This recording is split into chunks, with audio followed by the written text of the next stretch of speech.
Bonjour pasteur, toujours fidèle au rendez-vous, n'est-ce Et pas? avec le même plaisir toujours. Hein. Bonjour à toi aussi. Bienvenue au Club 700. Merci. Chers téléspectateurs, soyez les bienvenus au Club 700. C'est vraiment un bonheur de vous retrouver chaque semaine. Et c'est aussi un grand privilège pour nous, Massi. Oui. Alors, nous sommes toujours contents de savoir que vous êtes là avec nous dans ce programme du Club 700. Pour vous servir, c'est le pasteur Raymond Kofi. Et je suis Massi Domingo. Jésus-Christ, il est toujours fidèle. Vous aurez l'occasion de le voir encore aujourd'hui. Avec l'histoire de Billy, c'est par là qu'on va commencer. Oui. Lui, il avait passé sa vie avec un groupe de gangsters, motards. La drogue, les abus, le crime, ils l'ont conduit directement en prison, où il a entendu l'évangile. Et petit à petit, son cœur qui était si dur a été touché par l'évangile de Jésus. Et ce gangster, Billy, est devenu un autre genre de gangster, lequel découvrez. Lorsque le premier motard est arrivé sur son Harley Davidson hurlante, je l'ai regardé et je me suis dit, c'est ça que je veux faire. Déjà enfant, je le savais. L'amour de Billy Rivers pour les motos débuta dès son enfance. Sa dépendance à la drogue débuta peu de temps après. À 17 ans, il avait abandonné les rêves ordinaires des jeunes, préférant les gangs de motards et une aiguille pour son héroïne. Mon seul rêve dans la vie, c'était d'avoir une autre aiguille avec de l'héroïne ou de la cocaïne. Puis lorsque l'effet de nouveauté a commencé à s'estomper, j'ai recherché la drogue non plus nécessairement pour son aspect récréatif, mais parce que mon corps me disait que je devais en avoir. C'était ma pensée quotidienne. Il faisait partie d'un célèbre gang de motards et pensait n'avoir besoin de rien. En fait, à l'époque, j'étais un véritable marginal. Mais dans le monde de la drogue, dans le monde des motards, j'étais accepté. J'avais ce que je voulais. Tout ce que j'avais à faire, c'était voler. Et je pouvais avoir ma drogue. Aussi longtemps que je pouvais voler, je pouvais continuer à me droguer. Je savais qu'il y avait une autre facette à la vie, mais j'ignorais totalement comment sortir de ce que je connaissais. Sa vie dans la drogue et le crime lui valut 11 ans de prison. Je me suis fait passer pour un dur. Et j'ai fait de mon mieux pour vivre selon cette image. Cependant, le véritable Billy se cachait profondément. Lorsque des pasteurs chrétiens visitaient la prison, Billy allait s'asseoir pour les écouter. C'était une bonne excuse pour sortir un peu de sa cellule. Mais croire en Jésus ne correspondait pas à l'image qu'il se donnait. J'avais dit à un de ces prêcheurs, si je ne peux pas le voir, si je ne peux pas le toucher, si je ne peux pas lui parler, vous ne me ferez jamais croire qu'il existe. Mais il a dit, je ne vais pas te laisser tomber, Billy. Un jour, un prédicateur en visite donna son nom à John Capatano, un des responsables de l'association des motards chrétiens. J'ai commencé à recevoir du courrier, des lettres de ce John Capatano. Il me disait, je ne vous connais pas, mais je vous aime. Et en lisant ces lettres, je me disais, cet homme est-il ivre? Pourquoi m'écrit-il qu'il m'aime? Je suis un ancien drogué, je suis un condamné, je suis un voleur, je suis un menteur. Comment est-ce possible que cet homme me dise qu'il m'aime? Lorsqu'il sortit de prison, Billy accepta de rencontrer John. Johnny a fait une chose qui a démontré l'amour dont il m'avait parlé et dont tous les prédicateurs m'avaient aussi parlé. Il a pris son portefeuille, en a sorti 60 $ et m'a dit « Billy, va t'acheter des nouveaux vêtements. » Je lui ai dit « Pourquoi? Que voulez-vous en retour ?» Et il a répondu « Je voudrais que tu comprennes l'amour de Jésus-Christ. C'est ça que je voudrais en retour. » Peu de temps après, Billy participa à une réunion de l'association des motards chrétiens. Les gens qu'il y rencontra le fascinèrent. Lorsque je suis arrivé dans leur réunion, je leur ai dit « Je sors juste de prison. J'ai été accro à l'héroïne. J'ai été parfaitement honnête avec eux. Je suis un homme perdu. Mais j'ai entendu que vous aimez aussi les gens comme moi. » Ils ont répondu « Oui, nous les aimons. Viens avec nous. » Et lorsque j'ai vu toutes ces personnes me montrer le même amour, chacune me dire que même s'ils ne me connaissaient pas, ils m'aimaient, j'ai commencé à le croire. Je me suis demandé, mais pourquoi toutes ces personnes me traitent-elles si bien? Moi qui étais habitué au monde de la drogue et des gangs, de motards, je me demandais pourquoi ces gens étaient si différents. Je me suis mis à genoux dans ma chambre, toute porte fermée, tout seul, et j'ai dit, « Seigneur, ma vie est à toi. Toute ma vie, je n'ai connu que saleté et impureté, vol et mensonge. Et la seule chose qui m'attire à présent, Seigneur, c'est toi. Je t'entends à présent. Et je ne veux même pas te toucher parce que j'ai ta parole vivante ici dans mes mains. C'est alors que ma vie a changé. Le Seigneur a utilisé Corinthiens 2, versets 5-17, pour me dire que je ne suis plus le même. Tu m'appartiens, tu es à moi, tu es sous mon aile. Je t'aime et je te pardonne tout ce que tu as fait. Les choses anciennes sont passées. Tu es une nouvelle créature. Et j'ai dit, Seigneur, me voici. Aujourd'hui, Billy vit une nouvelle vie. Il roule toujours à moto, mais plus pour un gang. Il est aumônier dans l'association des motards chrétiens à la Nouvelle-Orléans. Je n'ai jamais expérimenté une telle chose. Je ne changerai cela pour aucune autre expérience. Jésus-Christ est le chemin, la vérité et la vie. Aujourd'hui, être serviteur de Jésus-Christ est le plus riche, le plus béni des miracles que j'aurais jamais pu imaginer dans ma vie. Et ça, c'est merveilleux. Moi, j'aime ce Jésus. Oui, ce qu'il faut dire ici, c'est le changement surtout. Total. La transformation d'un homme, d'une vie embourbée dans le mal, à une nouvelle vie, et qui porte aujourd'hui cet évangile à d'autres personnes qui ont la même vie que ce qu'il a connu. Du même milieu. Il est retourné au ghetto. Ouais. La moto est là, les accoutrements, mais ce n'est plus le même Billy. Oui, parce que le cœur a changé. Absolument. C'est-à-dire, on voit un accoutrement qui est pratiquement le même, mais c'est une autre personne parce que le cœur est différent.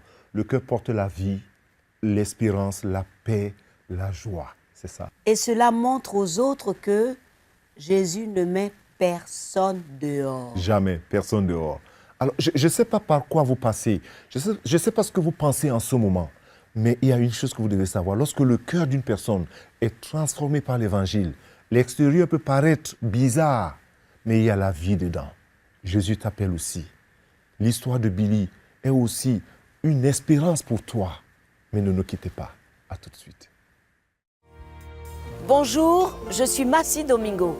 En tant qu'animatrice du Club 700, j'ai eu le privilège de voyager partout dans le monde et de voir tout ce que nous avons pu faire grâce à CBN et aux amis du Club 700. Partout dans le monde, nous partageons l'amour de Jésus-Christ avec ceux qui ont perdu tout espoir. En Haïti, sur le plan humanitaire, CBN a distribué des médicaments et de l'eau potable. Aussi en Chine, nous avons aidé cette veuve et ses 2 filles à éviter la famine avec des semences à cultiver et nous avons restauré leur maison, ce qui les a remplis de joie et d'espoir. Ainsi, nous pouvons démontrer l'amour de Jésus-Christ en soignant les malades, aider les pauvres et prêcher la bonne nouvelle de l'Évangile. Voilà ce que nous avons pu faire vraiment grâce à tous les amis du Club 700 à travers le monde.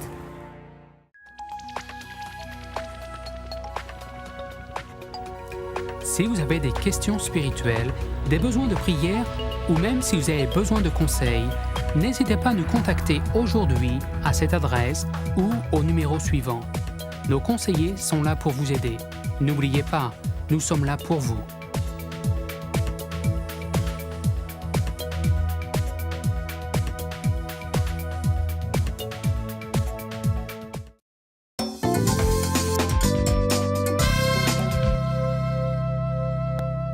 Bienvenue de nouveau au Club 700.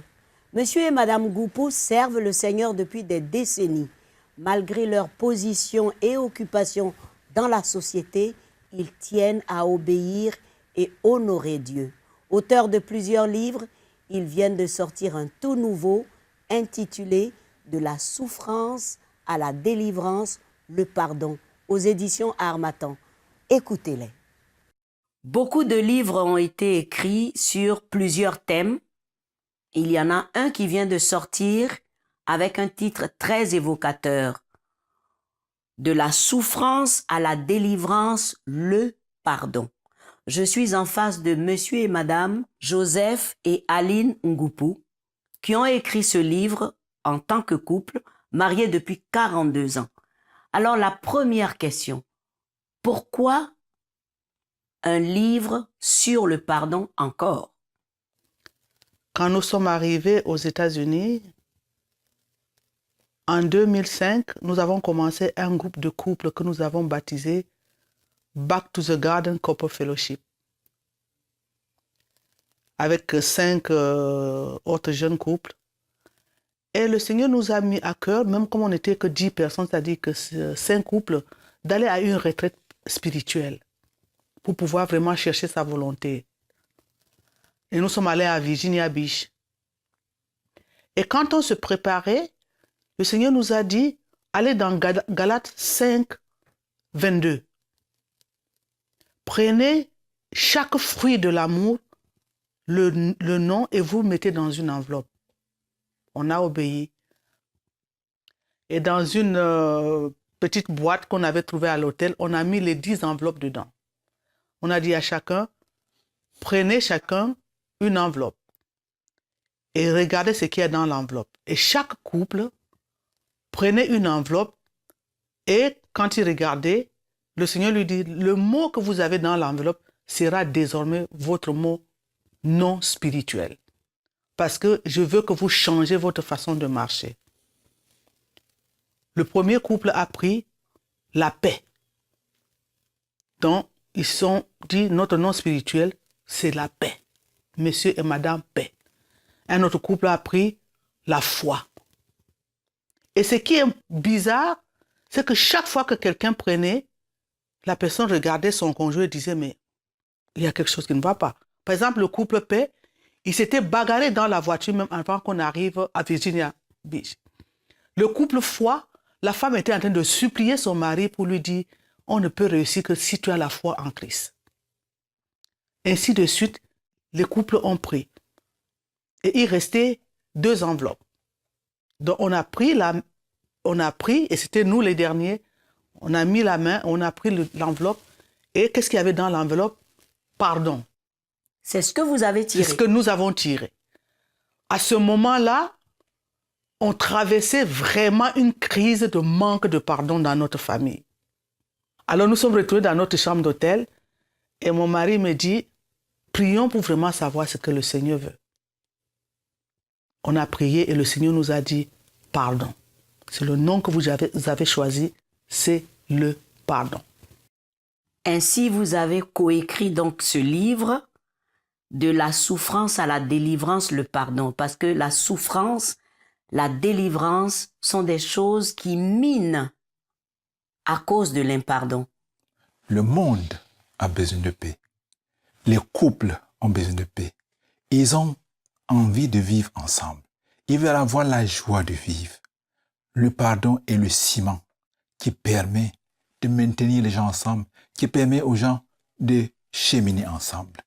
Le monde, la guerre ne finit pas.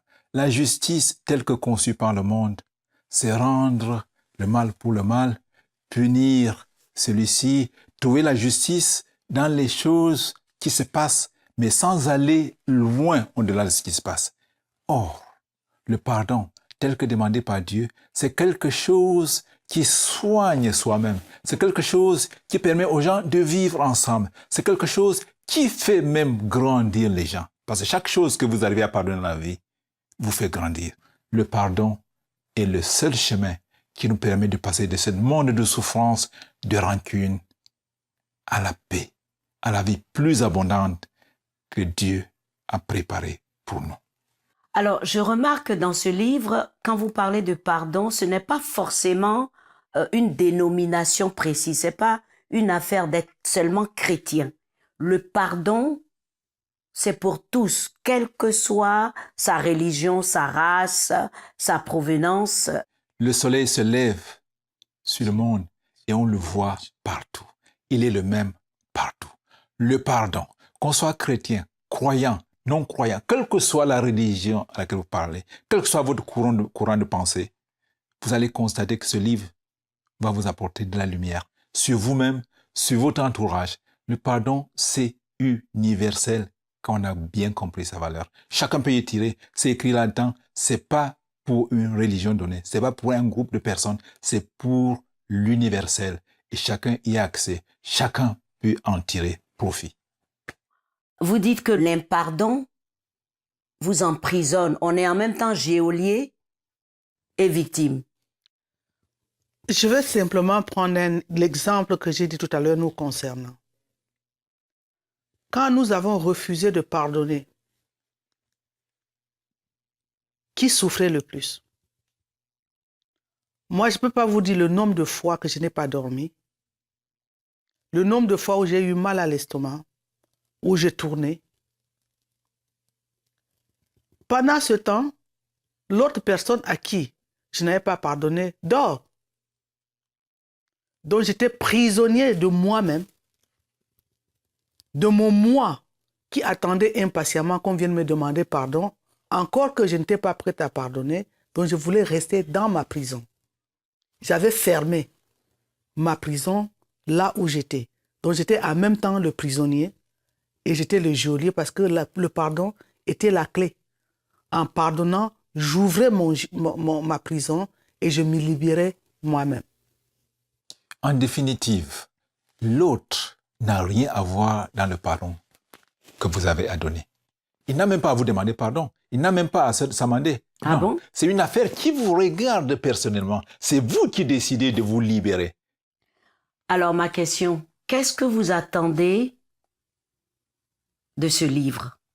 Tous ceux qui vont avoir ce livre, qu'est-ce que vous souhaitez? Qu'est-ce que vous voulez? Ce que nous souhaitons le plus, c'est que chacun puisse se regarder dans son propre miroir et savoir que rien ne nous arrive. Nous provoquons des choses. Parce que ce que vous ne pardonnez pas aujourd'hui va se répéter dans votre vie. Vous faites un cercle vicieux.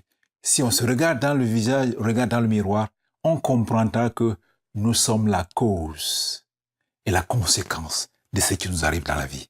Et percevoir la pertinence de ce que je suis en train de vivre vous libère de toute souffrance et vous donne une vie meilleure, une vie heureuse, en commençant dans ce monde et pour se poser plus tard. Donc, un dernier mot, le pardon.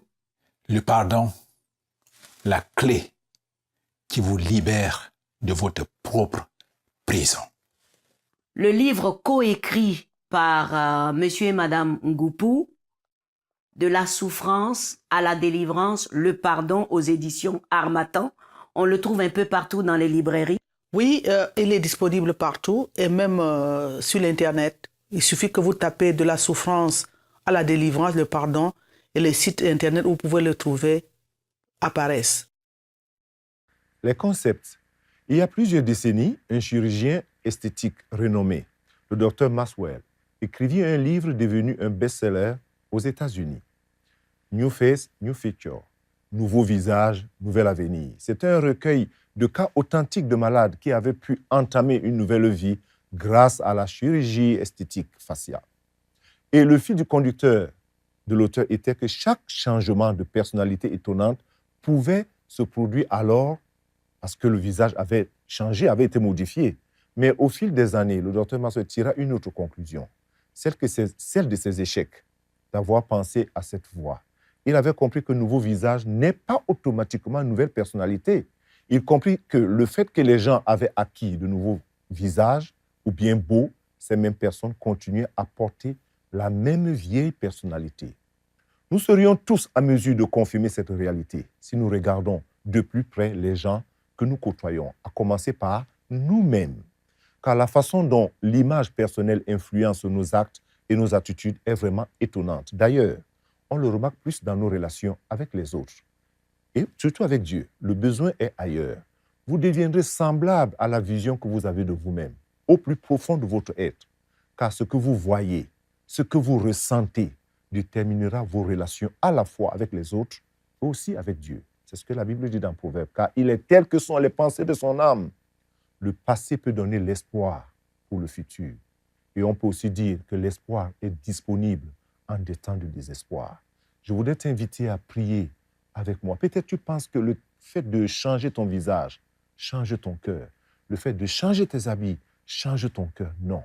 Le changement du cœur vient par la repentance.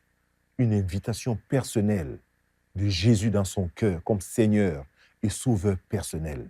Alors dis ceci maintenant. Seigneur Jésus, Je t'invite dans ma vie maintenant.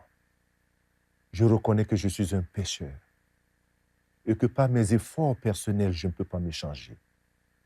Je crois à ta mort, Seigneur, et j'accepte ta résurrection.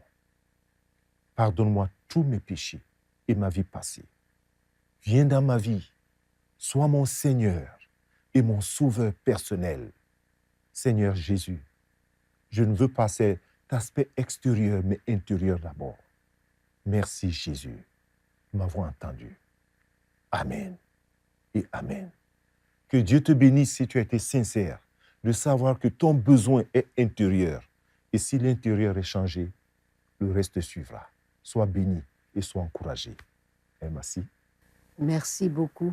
Merci. Que Dieu soit loué Merci. pour sa parole. Ne nous quittez pas, à tout de suite.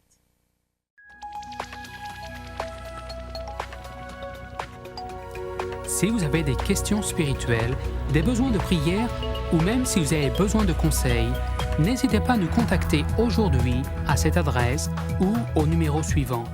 Nos conseillers sont là pour vous aider. N'oubliez pas, nous sommes là pour vous.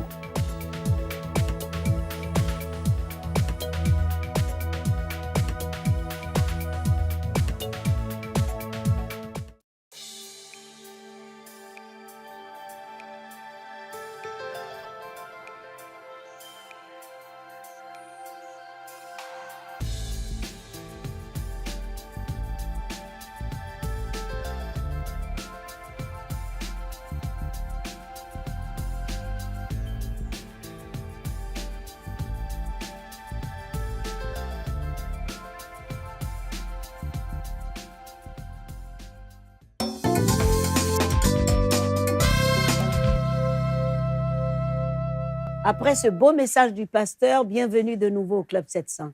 Voici la rubrique questions-réponses et je peux vous dire que les questions sont très pertinentes. Pasteur, prêt? On compte sur le Saint-Esprit.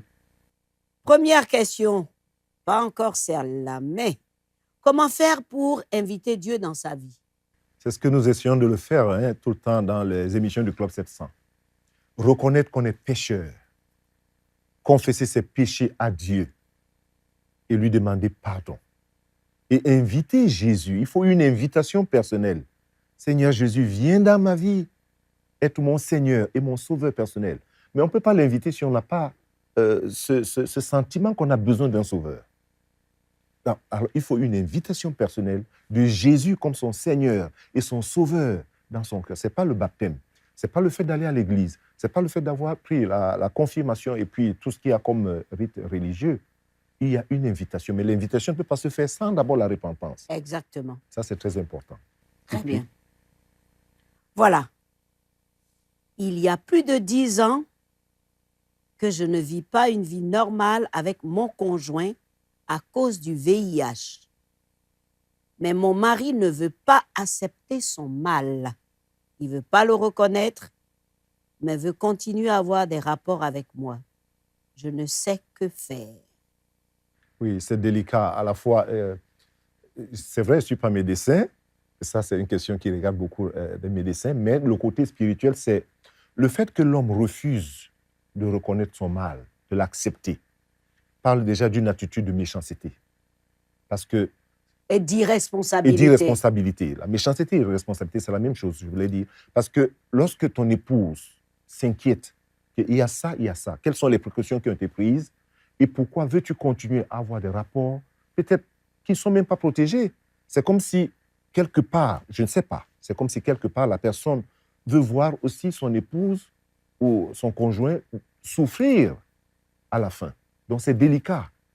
Pourquoi il veut pas accepter? Pourquoi il ne veut pas reconnaître? Est-ce qu'il se soigne? Est-ce qu'il veut prendre des précautions qu'il faut? On ressent... Il ne veut pas reconnaître, c'est tout. Il y a une irresponsabilité et une méchanceté. Ce que je conseillerais à cette personne et d'autres personnes qui peuvent être dans le même cas, premièrement, c'est de prier. Deuxièmement, c'est de voir un médecin. Rapidement. Et puis avoir des conseils qu'il faut approprier. Absolument. Voilà. Bien. J'ai le plus grave péché du monde. Je me suis mariée il y a 6 mois en cachant à mon mari que je suis porteuse du VIH. Il y a 2 semaines, Lorsque je suis allée faire des visites prénatales, la vérité a éclaté. J'ai donc tout avoué péniblement à mon mari. Nous avons vu son parrain qui est pasteur et qui a décidé de nous soutenir spirituellement. Le mois prochain, on fera le test pour voir l'évolution du virus, s'il est contaminé ou pas. Je vous supplie de m'aider et de prier pour moi, car je me sens perdu. On peut à la fois prier et même aussi encourager cette personne et aussi bénir le Seigneur pour le conseil du pasteur qui les porte dans la prière. Et au Club 700, nous allons aussi les porter dans la prière. C'est déjà bien d'avoir avoué. Oui. Parce que ça a commencé mal, le fait de cacher peut-être que la personne voulait se marier à tout prix. Alors, elle a caché la chose et après se rend compte que... Et puis maintenant, il y a l'évolution, mais Dieu pardonne. Nous voulons dire à cette personne et à d'autres personnes que Dieu pardonne. Le fait de reconnaître son péché, Dieu pardonne. Alors, pasteur, cela me fait poser une question que tous les téléspectateurs ont en tête. Est-ce qu'aujourd'hui, dans nos églises, il faut quand même des précautions en faisant des tests avant le mariage? Oui. Est-ce que vous le conseillez? Oui, on le conseille vivement, vraiment vivement et solidement. Parce qu'il ne faut pas laisser les choses comme ça pour dire que bon, on est chrétien, Dieu nous protège. Non, il faut faire tous ces tests, non seulement les tests du VIH, mais aussi du groupe sanguin pour savoir s'il n'y a pas un problème de compatibilité ou d'incompatibilité. Mais surtout le VIH. Le VIH, on le fait. On le conseille de le faire toujours avant de s'engager à toute relation maritale. C'est important. On a le temps d'avoir une dernière question? Je ne pense pas, mais je pense que nous pouvons prier pour certaines de ces personnes qui posent des questions, demandant au Seigneur, Seigneur, visite toutes ces personnes. Oui, Seigneur. Dans les différentes situations et les différents besoins. Et que ton Saint-Esprit éclaire chacun d'eux. Au nom de Jésus-Christ. Amen. Amen. Merci, pasteur. L'émission est terminée. Nous sommes à la fin. Chers téléspectateurs, c'est terminé, mais nous restons ensemble avec les nouvelles technologies. Regardez-nous sur notre site, regardez-nous sur Facebook, écrivez-nous. L'adresse est sur votre petit écran. N'hésitez surtout pas à poser vos questions, vos requêtes de prière. C'est avec bonheur que nous allons répondre. Et n'oubliez surtout pas que Jésus-Christ vous aime et il revient bientôt. Au revoir, pasteur. Au revoir, merci. Au revoir, que le Seigneur vous bénisse.